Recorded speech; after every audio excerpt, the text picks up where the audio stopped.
Assalamualaikum warahmatullahi wabarakatuh. Halo, jumpa lagi dengan Bu Nova di mata pelajaran IPA kelas 8.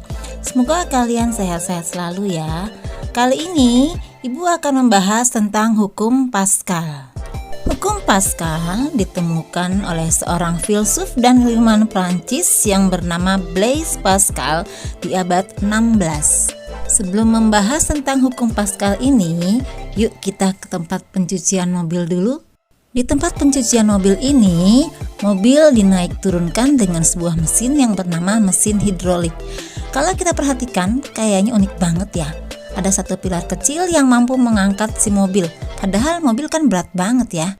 Bagaimana caranya? Jawabnya adalah hukum Pascal. Tapi, simak dulu ya sejarahnya. Pada tahun 1623, lahirlah seorang laki-laki di Clermont-Ferrand, Prancis yang bernama Blaise Pascal. Si kecil Pascal sudah piatu di umur 4 tahun dan tidak menempuh pendidikan resmi. Tapi dia tidak menyerah. Di usia 12 tahun dia sudah berhasil membuat mesin hitung untuk membantu pekerjaan ayahnya. Di usia 16 tahun dia menulis buku tentang kerucut. Di usia 18 tahun dia sukses menciptakan kalkulator digital pertama di dunia. Sewaktu bermain, Pascal iseng memperabakan hukum Torricelli. Itu loh hukum yang mengukur kelajuan air yang mengucur dari tangki yang bocor, tapi dengan cara yang berbeda. Dia mengisi kantung plastik dengan air, lalu ia melubanginya. Ia memberi banyak lubang di kantung air itu. Lalu perhatikan air yang mengalir dari kantung itu. Kemudian dia merasa ada yang aneh. Kok air yang keluar dari lubang-lubang itu punya pancaran yang sama kuat? Akhirnya dia menemukan sebuah teori yang dia beri nama hukum Pascal. Tekanan yang diberikan zat cair dalam ruang tertutup diteruskan ke segala arah dengan sama besar.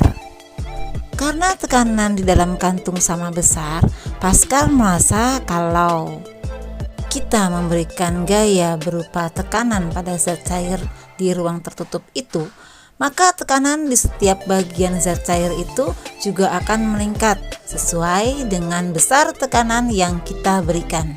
Supaya gampang dipahami, coba perhatikan gambar yang Ibu berikan.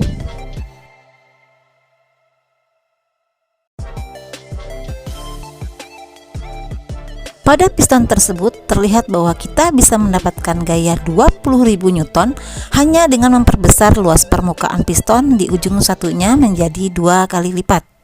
Konsep inilah yang diterapkan oleh si abang-abang tukang cuci mobil hidrolik tadi. Kita tinggal mengatur tekanan yang diberikan di pipa yang satu dan luas permukaannya di pipa lainnya. Keangkat deh mobil yang beratnya lebih dari 1 ton itu. Gak perlu repot-repot merayap di kolong mobil buat nyuci mobilnya. Secara matematis, hukum Pascal dapat kita rumuskan sebagai berikut.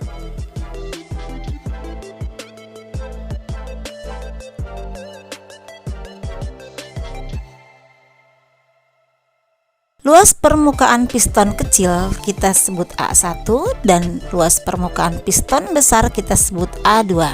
A1 1 cm persegi jika diberikan gaya 10 Newton maka akan menghasilkan tekanan sebesar 10 Newton per cm persegi. Tekanan akan diteruskan ke piston yang besar. Apabila piston besar 100 cm persegi, maka gaya yang keluar kita hitung dengan rumus sebagai berikut. Hasilnya, gaya yang keluar menjadi 1000 Newton. Contoh lain penerapan hukum Pascal diantaranya adalah rem hidrolik pada mobil atau pada motor sering kita sebut rem cakram, dongkrak hidrolik, pompa sepeda,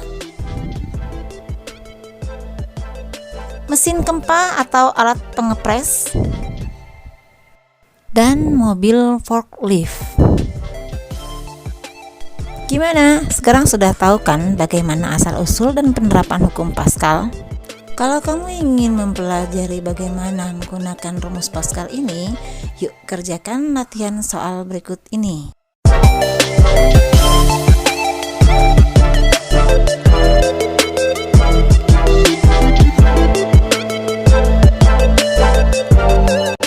Semoga kalian memahami penjelasan pada video ini.